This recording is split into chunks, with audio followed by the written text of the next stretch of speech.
because it doesn't seem to make up its mind whether or not gender identity is real or imposed from the outside. It switches back and forth as convenient, right?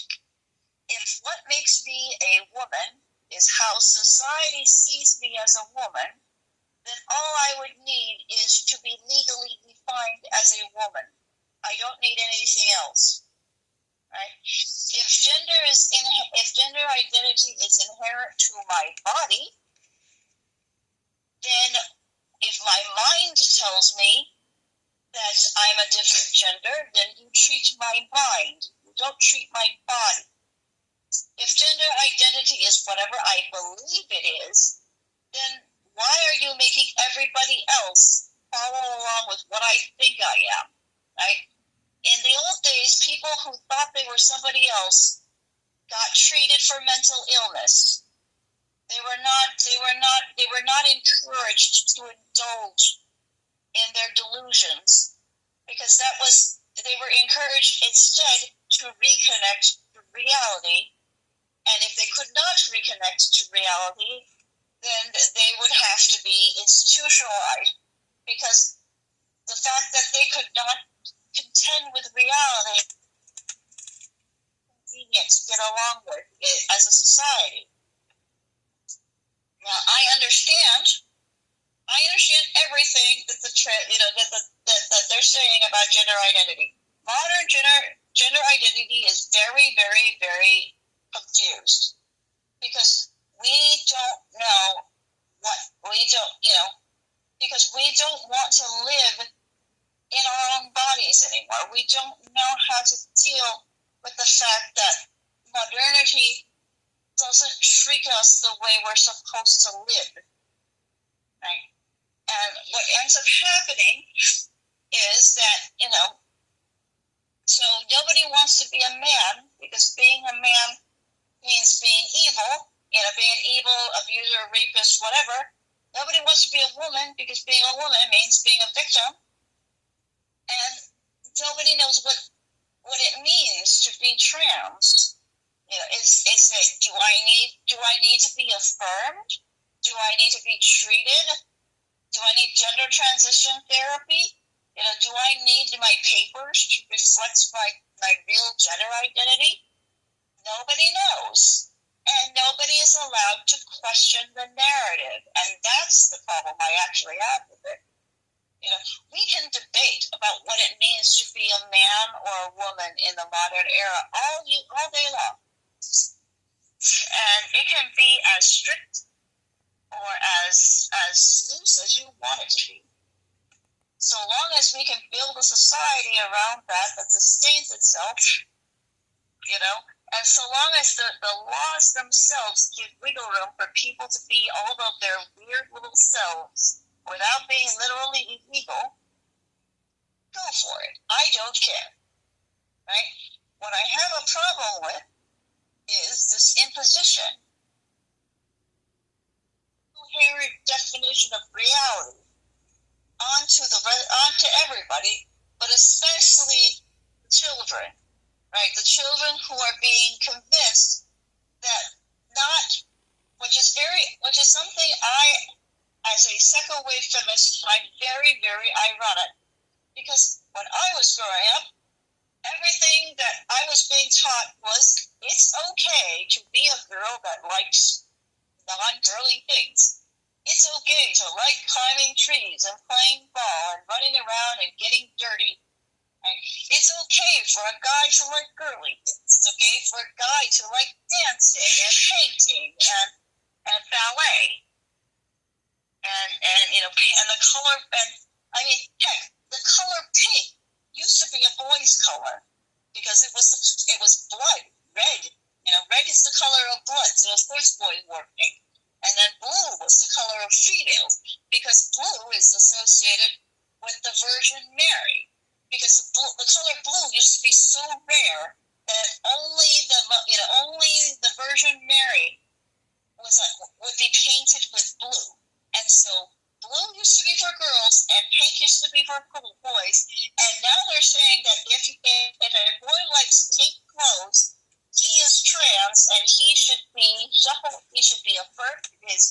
identity and all the way up to and including gender transition therapy. Because otherwise, he is going to suffer from cognitive dissonance for daring to like a quote-unquote girl's color. Okay, this is what's insidious about the trans movement is technically everything they say about gender is correct. Right? There are parts of gender that are very social construction, like the colors thing.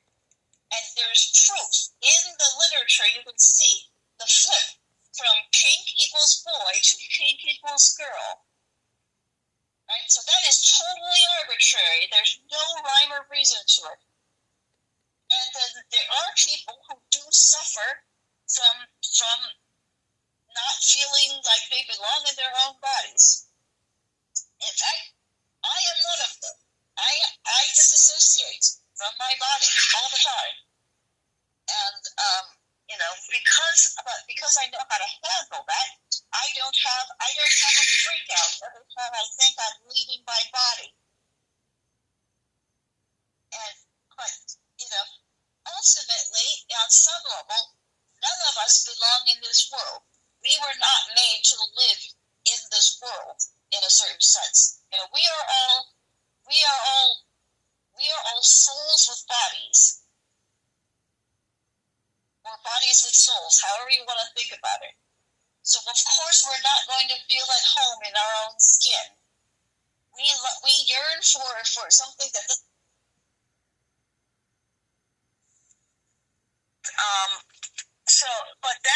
But believing that to be a symptom of transgenderness is a mistake. And treating it by changing your body is also a mistake, because no other body dysphoria is treated like this, right? There are at least 2 other body dysphoria conditions I know of.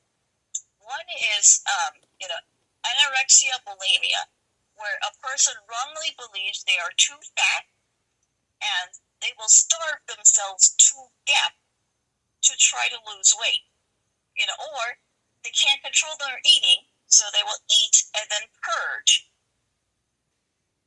And that results in all sorts of health problems, and you do not solve somebody's anemia or bulimia by giving them weight reduction surgery. No, you treat their mind, you treat their psyche, you help them come to the understanding that they are not too fat, that they have to accept their body for what it is, and that there's a way to maintain healthy body fat percentage without starvation and without throwing up. Okay. The other one that I know of is called alien limb syndrome. That's when you are convinced that part of your body is not yours. In fact, it was taken over or secretly replaced by an alien, by something that's not yours, and it's going to kill you. Okay? So people who have alien limb syndrome will literally hurt themselves, thinking that they are protecting themselves against the alien limb. Now, in the worst case scenario of alien limb syndrome, people will undergo surgery. People will undergo surgery to have the quote-unquote alien limb removed. All right? But this is a surgery of last resort. This is for when nothing else has worked and the person is already about to cut off their own limb, with a hacksaw if they have to, because their mind has been so disturbed and they are so convinced that their own body is a threat to the rest of their life that they are willing to put themselves at that level of risk to get rid of it.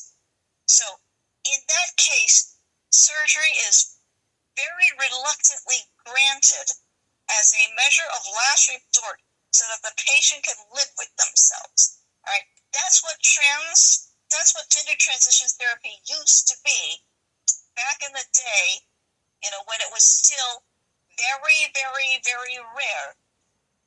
In fact, I knew somebody who was being evaluated by Johns Hopkins Hospital.